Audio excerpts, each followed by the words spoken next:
Oh, eto, we have this red hybrid jaboticaba. This is 3 to 4 years old and it's already fruiting. But if you look at the roots, there's multiple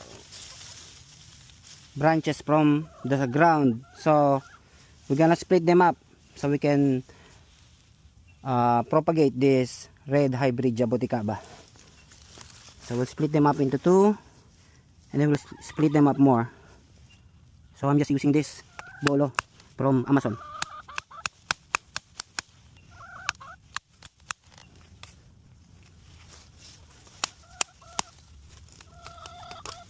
So we'll get as many roots as we can.